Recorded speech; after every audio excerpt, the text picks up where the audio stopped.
इस एपिसोड की शुरुआत वहीं से होती है जहाँ पे हमारा पिछला एपिसोड खत्म। पिछले एपिसोड में हमने दिखाया था, जो लिंग लैंग्वेज की बात सुनकर वो जो लड़का होता है बहुत ही ज़्यादा हैरान होता है और बोलता है कि क्या मैंने सही सुना? आप बोल रहे हैं कि आपका जो डिपेंडेंस है वो बहुत ही ज़्यादा आसानी से उस डिपेंडेंट नाइट से बाहर आ सकता है। तभी वो जो बंदा होता है बोलता है कि आप ये बात तो जानती होंगे कि कोई भी डिपेंडेंस या ब्लड क्लैन में इवॉल्व भी हो जाता है तो अपने मास्टर की स्ट्रेंथ को पूरी तरीके से इनहेरिट नहीं कर सकता है। और अगर उसे कल्टीवेशन कर कर और भी ज़्यादा स्ट्रांग बनना है तो उसे अपने ऊपर रिलाई करना पड़ेगा और उसे हायर ब्लड की रिक्वायरमेंट होगी, ताकि इससे कि वह और भी ज़्यादा स्ट्रेंथ वो बढ़ा सके और साथ ही में उस ब्लड के साथ अडेप्ट कर सके, ताकि वो अपनी पावर्स को धीरे धीरे बढ़ा सके। और वह बोलता है कि डिपेंडेंस की जितनी ज़्यादा मैचिंग ब्लड कंसंट्रेशन वैल्यू जितनी ज़्यादा स्ट्रांग होगी, वो अपने मास्टर की उतनी ज़्यादा पावर को इनहेरिट कर पाएगा। और साथ ही में बोलता है भले ही कोई डिपेंडेंस अपने मास्टर जितना स्ट्रेंथ है क्यों ना रखता हो, लेकिन अभी भी उसे केवल डिपेंडेंस बने केवल एक ही दिन हुआ है और वो एक ही दिन में आखिर आपसे कितनी ज़्यादा स्ट्रेंथ को बोरो कर सकता है। और साथ ही में ये भी बोलता है कि अंदर जो और भी डिपेंडेंस है वो और भी ज़्यादा पहले समय से अपने मास्टर के साथ रहे हैं, जिन्हें कि बहुत ज़्यादा फाइट करने का एक्सपीरियंस है और वो बहुत पहले ही इवॉल्व हो चुके हैं। और वह बंदा बोलता है कि भले ही आपका डिपेंडेंस बहुत ही ज़्यादा जीनियस क्यों ना, लेकिन वह एक ही रात में सभी डिपेंडेंस को नहीं हरा सकता है। तभी जो लिंग लैंग्वेज होती है वह बोलती है कि वह जीनियस नहीं है। और तभी जो उसकी नज़र होती है एक जगह पर पड़ती है जहाँ पे उसे हमारा मेन कैरेक्टर दिखाई देता है और वह बोलती है कि वह कोई जीनियस नहीं बल्कि वो किंग है।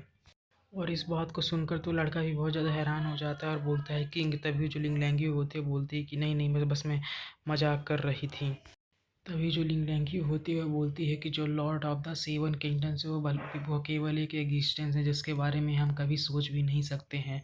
बस मैं आशा करती हूँ कि मैं कभी उस अपने किंग को देख सकूँ। इस एपिसोड की शुरुआत में हमें उसी लड़के को दिखाया जाता है जिसका कि नाम वांग जेंकाई होता है और बोलता है कि आखिर किंग को देखना कौन नहीं चाहता है, लेकिन ये क्वालिफिकेशन केवल उसी के पास होती है जो कि किसी प्रोविंस का गवर्नर हो। वैसे तो लॉर्ड कोई भी इस पोजीशन के लिए काफ़ी समय से स्ट्रगल कर रहे हैं, लेकिन अभी भी उन्हें इस पोजीशन पर अपॉइंट नहीं किया गया है।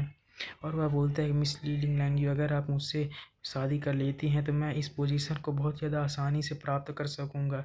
इधर वो बोल ही रहा होता है तभी हमें कुछ लोगों को दिखाया जाता है जो लोग कि उसी डिपेंडेंस नाइट की हॉल की तरफ दौड़ते हुए जा रहे होते हैं और ज़ोर ज़ोर से बोल रहे होते हैं यहाँ पर बिल्कुल भी अच्छा नहीं हुआ है और चिल्लाते हुए बोल रहे होते हैं कि अंदर ज़रूर कुछ गड़बड़ी हो गई है। तभी हमें लिंग लैंग्वेज दिखाया जाता है उसी। तभी वो उस लड़के से वांग चिंकाई से बोलते हैं क्यों ना हम इसे साथ में देखने के लिए चलें।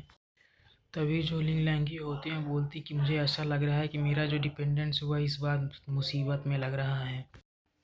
इसके बाद हमें कुछ लोगों को दिखाया जाता है जो कि जैसे ही कर्टन को खोलते हैं तो वो उनमें से एक बंदा बोलता है आखिर ये क्या है। तभी हमें दिखाया जाता है कि वहाँ पर जो हमारा मेन कैरेक्टर होता है उसने उस लड़की को अपनी गोद में लिया होता है और वहाँ पर जो लोग होते हैं हमारे मेन कैरेक्टर उन्हें मार मार कर ज़मीन पर लिटा रखा होता है। तभी उनमें से एक बंदा चिल्लाते हुए हमारे मेन कैरेक्टर से बोलता है कि आखिर वांगजे तुमने आखिर यहाँ पर किया क्या। तभी जो हमारा मेन कैरेक्टर होता है उनकी बात पे ध्यान भी नहीं देता और मन में बोलता है कि आखिर मैंने क्या किया, मैंने वही किया जो कि यहाँ पर एक इंसान करता है।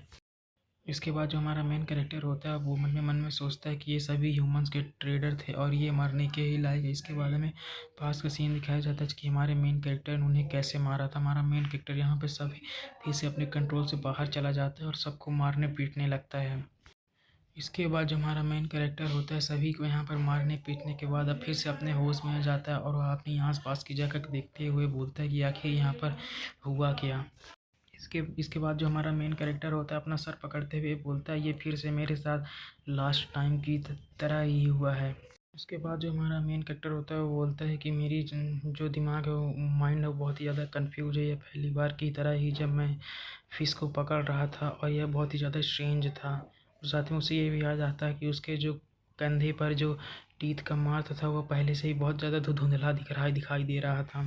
इसके बाद जो हमारा मेन कैरेक्टर होता है बहुत सारी चीज़ें सोचता है कि आखिर उसके साथ अभी तक क्या क्या हुआ है और अब उसके बाद वो अपने मन में सोचता है क्या मैं अभी भी इंसान हूँ या फिर नहीं।